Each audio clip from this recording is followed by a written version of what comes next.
हे सगळं जरी असलं तरी कुठेतरी ती अनामिक भीती असते की लोक काय म्हणतील. खरं आहे. तर काय म्हणतात नेमकं लोक?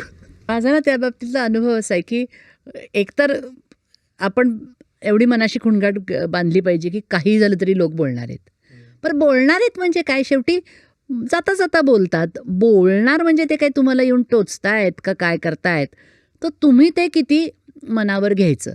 आता लोक वेगवेगळ्या समाजांमध्ये राहत असतात, त्यांची कुटुंब व्यवस्था वेगळी असेल वगैरे वगैरे, ते सगळ्यांना लागू नाही करतायत. परंतु एका हद्दीच्या पलीकडे लोक काय म्हणतात, काय त्याचा विचार करून आपण करणार आहोत.